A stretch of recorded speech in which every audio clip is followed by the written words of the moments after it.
Um lugar que eu fiquei impressionado foi Massadas, né? Que eu não sei se tem foto aí. Você passou para eles? Não passei foto de Massada, mas aí já acharam. Massada é outra questão que eu acho muito interessante. Por quê?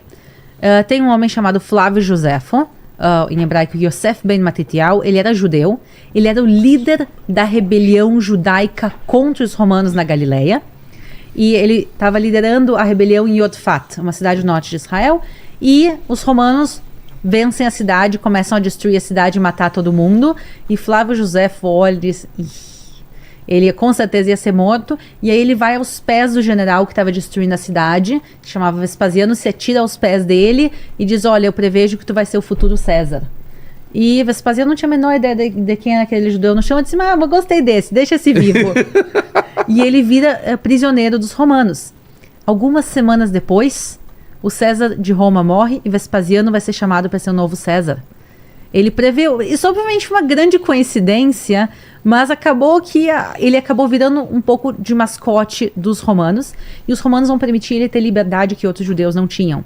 E ele era um grande estudioso, e o que ele vai passar anos preso pelos romanos, e o que ele vai fazer pro resto da vida dele vai ser escrever. Ele conta toda a história de Israel, desde séculos antes até o que ele estava vivendo, e ele nos relata detalhes. Quando eu digo, olha, eu sei como Jerusalém se parecia 2000 anos atrás, é porque Flávio Josefo nos descreve o teatro da cidade, o pódromo da cidade. Ele descreve as coisas com mínimos detalhes, quantas pessoas moravam, onde é que era, a distância. Ele faz assim, são calhamaços, os livros são traduzidos para o português, se alguém quer ler calhamaços de livros, os livros de Flávio Josefo estão traduzidos. E entre as coisas que ele descreve a destruição de Massada. Porque até então não se sabia sobre Massadas? Não, ele viveu naquela época. Destroem a cidade dele, e eles seguem destruindo, e algumas semanas, alguns anos, mais ou menos 2, 3 anos depois, vão destruir Massada.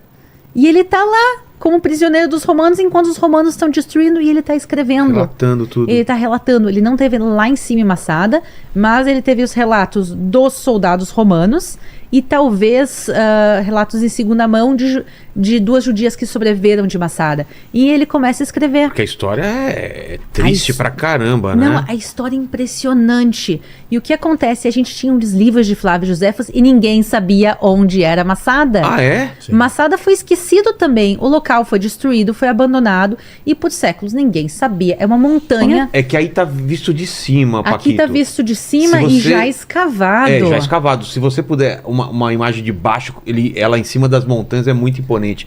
E não tava como tá hoje, ela tava misturada em tava misturada. E é o seguinte, tem muitos restos arqueológicos em Israel. Então, mas se alguém passasse e visse que tinha alguma coisa em cima da montanha, tem também perto de Lassat, aqui tem outros restos arqueológicos. Então, por séculos não se sabia onde era Massada.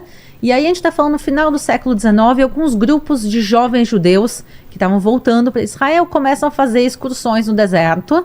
E alguns jovens decidem subir, eles veem que tem alguma coisa lá e começa a virar de boca a boca. Olha, tem escavações, tem restos aqui, e começa a passar de boca a boca. Nasce o Estado de Israel em 1948 e começam escavações. E quando eles começam a escavar, eles encontram tudo, segundo os relatos de Flávio Josefo. Batia um a um. Flávio Josefo conta que tinha uma fortaleza construída pelo rei Herodes. Aqui está a fortaleza, a gente consegue ver nas fotos. E depois... É uma construção romana, então, isso? Total. É uma construção pelo rei Herodes, que ele era um rei judeu, parcialmente judeu, mas ele era um rei a mando dos romanos.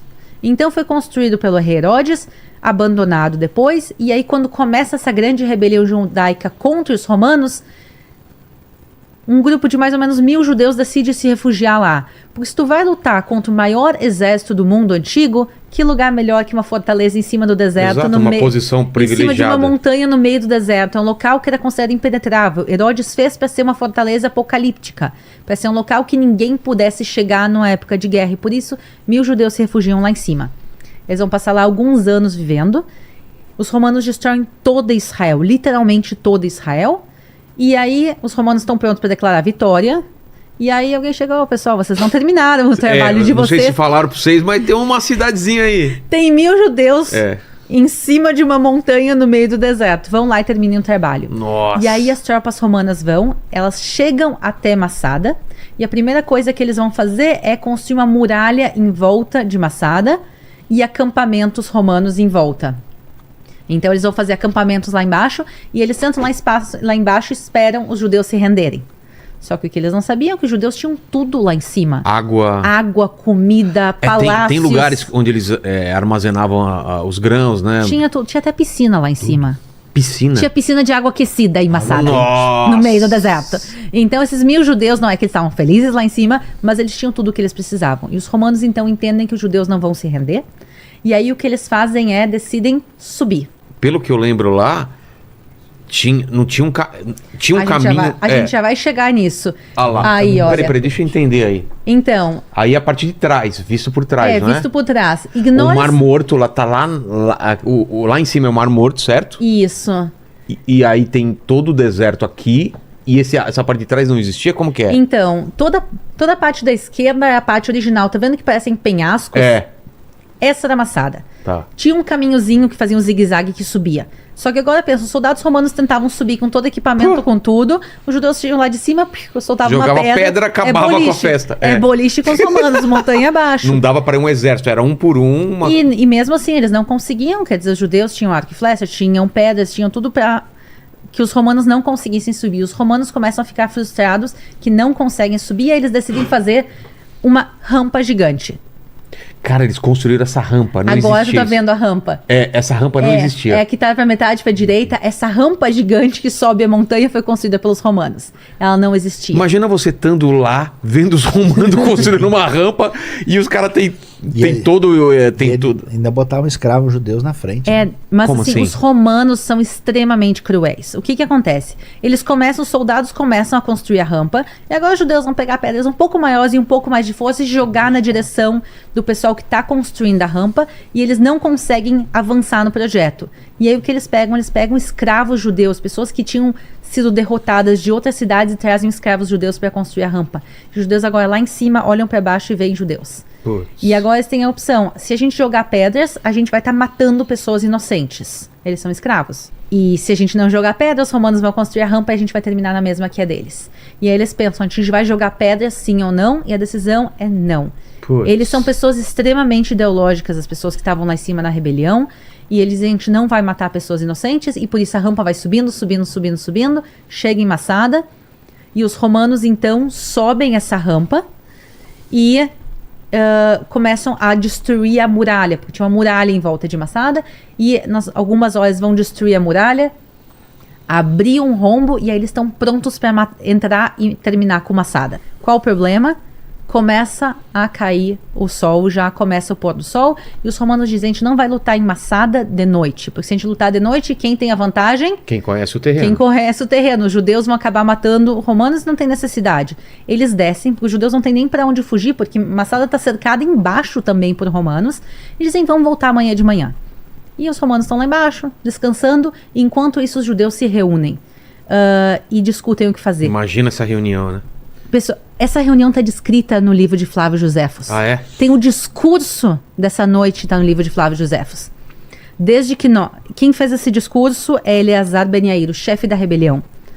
Desde que nós, caros companheiros, há muito decidimos não nos tornar escravos dos romanos e de ninguém mais a não ser do Criador. Chegou o momento de colocar a nossa resolução em realidade. Deixemos as nossas esposas falecerem antes que sofram qualquer tipo de abuso, e os nossos filhos antes que experimentem escravidão. Nossa. O que eles vão fazer? Eles vão fazer um suicídio coletivo lá em cima em Masada. Cada um vai matar sua família, sua esposa e seus filhos. Os homens vão matando um ao outro, até que os 10 últimos homens se juntam. Eles vão escrever seus nomes em pedacinhos de cerâmica, fazer um sorteio, e aí o nome que sair vai ser o último que vai se matar. O suicídio é proibido no judaísmo. E não só no judaísmo, no cristianismo também, na Bíblia. Só que eles decidem tomar uma decisão que nenhum de nós vai entender se não estivesse lá naquele momento. Claro. E a decisão deles é fazer um suicídio coletivo, mas que não vai ser exatamente um suicídio. Só o último vai cair sobre a sua própria espada e morrer. E aí eles escrevem os nomes nos pedacinhos de cerâmica, sorteiam, e assim, quando os romanos sobem lá em cima, de manhã, eles vão encontrar a Masada destruída, e Masada, as pessoas mortas. E interessante que está escrito nesse discurso, no livro de Flávio Josefos, vamos nos desfazer de tudo. Vamos nos desfazer da fortaleza e da nossa riqueza, pois eu tenho certeza de que esse será um golpe terrível para os romanos. Eles não conseguirão agarrar nossos corpos nem nossa riqueza. Vamos nos desfazer de tudo, exceto da nossa comida. Eles vão destruir toda a fortaleza. É uma fortaleza luxuosa. Eu falei, piscinas aquecidas. Eles vão destruir tudo que eles têm de físico para que os romanos não pudessem levar isso como saque. Então eles queimam a fortaleza, destroem tudo, menos os depósitos de comida. Porque esses judeus, eles dizem, eles são testemunhas de quando nós estivermos mortos, de que nós não fomos vencidos pela necessidade, mas sim pela nossa resolução original, é de que nós preferimos a morte à escravidão. Eles destroem tudo, deixam os depósitos cheios de comida, para que quando os romanos subissem, vissem que eles ainda tinham comida. Masada, então, vai ser abandonada, vai ser esquecida. E o livro de Flávio Josefo sobrevive. Então a gente tem um livro, a gente sabe a história, e quando os arqueólogos foram lá e escavaram, eles encontraram a rampa, eles encontraram os pedacinhos de cerâmica com os nomes. Nossa. Um dos pedacinhos de cerâmica está escrito Ben Yair, que justamente Elazar Ben Yair é o nome dá para ler, é o mesmo hebraico que a gente usa. Quer dizer, meu filho daqui a uns anos vai conseguir ler ali, é o mesmo nome dele, ele é xará do meu filho.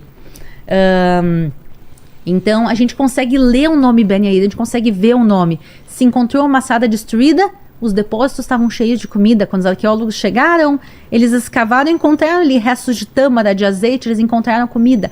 E se encaixava perfeitamente com o que estava escrito no livro de Flávio Josefos. E por isso é impressionante, porque a arqueologia nos mostra uma realidade. E como Flávio Josefos, o livro dele se encaixa perfeitamente com Masada, também a gente tem lugares arqueológicos de Israel que se encaixam perfeitamente com a descrição da Bíblia. A gente tem muitos locais bíblicos que a gente escavou e que a gente diz, olha, está escrito na Bíblia que, por exemplo, Jeroboão, que foi o rei de Israel, ele vai e constrói um altar para um bezerro de ouro em Betel. Isso, em Betel e em Dan. Ele constrói 2, se escavou Dan e se encontrou o altar. É um local bem legal. Muito legal. É um pouco fora de mão, mas é um local bem legal. Então se escavou e se encontrou o altar onde o povo de Israel colocava o bezerro de ouro. E se encontrou as pás que os sacerdotes usavam para tirar cinzas, porque eles queimavam os sacrifícios e eles tiravam com pás. Se encontraram as pás que tiravam as cinzas do sacrifício. Se encontrou... Uma das inscrições mais importantes da arqueologia. Exatamente, se encontrou uma inscrição lá que se chama a Estela de Tel Dan, que é uma inscrição que comprova a existência do rei Davi como personagem histórico. Que no museu. 1993. Exatamente, se encontrou lá também uma inscrição escrito lá El Asher Bedan, para o Deus que está em Dan. Quer dizer, tu encontrou até a placa com o nome da cidade. Então se encontrou muitíssimas coisas lá e a gente vai entendendo melhor. E eu acho que isso é a maravilha da arqueologia em Israel. Juntando as peças, né? Tu vai juntando as peças porque tu ouve as histórias. Tu vai ouvindo, tal rei fez tal coisa. Por exemplo, o rei Davi estava no seu palácio olhando para os telhados das casas da cidade e ele vê Batseba tomando banho. Tu pode ir no palácio do rei Davi hoje em dia, onde ele ficava, e tu vê a posição geográfica, que tu olha para baixo e tu consegue ver onde estavam os telhados das casas. E aí tu consegue entender qual a posição que ele estava, onde ele estava. Tu consegue entender melhor a Bíblia. A Bíblia em 3D, né? Exatamente. E isso realmente é incrível. Por isso eu acho que para toda pessoa Israel é incrível.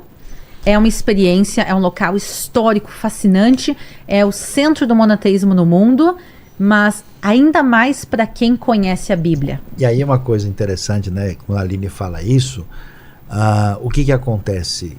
Nos últimos 100 anos, a quantidade de informação que a arqueologia trouxe para trazer de volta esse mundo antigo, para a gente conhecer a coisa no detalhe, é um negócio impressionante, ainda mais depois do Estado de Israel e hoje, com tecnologia avançada, podendo trazer esse elemento claramente. A gente falou dos problemas sérios da cristandade na Europa. Grande parte disso vinha de uma incompreensão da realidade original. Então quem vai hoje a Israel e tem essa oportunidade, né, como você, como a gente que está ali vendo, você tem uma possibilidade de falar, puxa, então era aqui, a essa distância, agora eu entendi o texto, né? Então é uma diferença total, né? E olha, é doideira, Israel tem mais de 20 mil espaços arqueológicos e toda semana o pessoal acha coisa que ilumina a história ajuda a gente a entender muita coisa de uma maneira absolutamente fundamental. Então, realmente, isso chama a atenção como a gente não vai ter, né, cadê a cama de Jesus? Onde é que está aqui, né, o sabonete do apóstolo Pedro? Né? Essas coisas, até porque Jesus e os discípulos eram pessoas simples, que não tinham um palácio, uma coisa assim, mas todo aquele pano de fundo em volta, toda a realidade, todo aquele detalhe que a documentação bíblica traz. Flávio Josefo, o pessoal falava um monte de coisa, ele era altamente questionado, e todo mundo fala, não, ele escreveu esse negócio é posterior. Quando acharam, o pessoal falou, opa, não é bem assim, né? Ele está falando de coisas que... Então, cada dia mais a arqueologia conversa, e conversa numa sintonia acentuada com a Bíblia de uma maneira que faz diferença. E eu até vou dizer, Vilela, eu vejo tanta gente falando um monte de coisa com uma certeza tão intensa, sem nunca ter visto nada nem de perto, e com todo o respeito, às vezes uma abobrinha atrás da outra. Sem ver o negócio direito, a gente vai concluir de modo errado. Mas vamos falar de Jerusalém, que é impressionante, né? Aquela visão Demais. do Monte das Oliveiras. A gente mostrou ontem com Lamartine também, se você puder recuperar essa foto. Eu não sei se a Aline mandou algumas fotos dessa visão, né? E a gente começar a falar desse lugar que é onde tem o lugar onde tem o Muro das Lamentações, os lugares mais emblemáticos. Mais emblemáticos. Aquela cúpula dourada, né, que você vê de longe, né, que é bem o símbolo de Jerusalém. E como que é dividida a cidade hoje? Tem essa parte histórica, e como que é Jerusalém? Então, a gente tem a cidade velha de Jerusalém, que é o que está dentro das muralhas, que é 1 quilômetro quadrado. Isso que a gente está vendo. Isso que a gente está vendo é a cidade velha de Jerusalém. Em primeiro plano. Em primeiro plano. E daí tu tá vendo atrás que tem edifícios grandes, lá já do lado de fora das muralhas. Tá. Aqui a gente não consegue ver elas, mas tu consegue ver exatamente onde ela termina, porque de repente começam telhadinhos vermelhos, edifícios grandes. Então, essa cidade velha de Jerusalém, ela tem 1 quilômetro quadrado.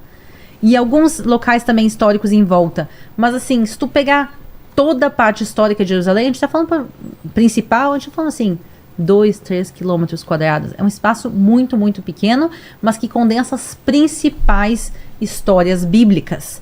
Então, tu tá caminhando e tu tá dizendo, olha, tá vendo aqui? A gente tá vendo aqui o Muro das Lamentações. Aqui a gente tá vendo os restos da destruição do templo. Caminha 5 minutos abaixo, tu tá no Palácio do Rei Davi. Tu caminha ali mais uns minutos, tu tá nos túneis dos Jebuseus de 3.800 anos. Tu vai caminhar um pouquinho mais, tu já chega no tanque de Siloé, onde Jesus curou o cego de nascença. Quer dizer, tá tudo muito, muito condensado. E às vezes a gente lê a Bíblia e tem a impressão que é tudo longe, tudo distante. Quando eu lia antes de ter ido lá, parecia tudo muito distante mesmo, caminhadas longas e dias. Né? E tá tudo muito próximo.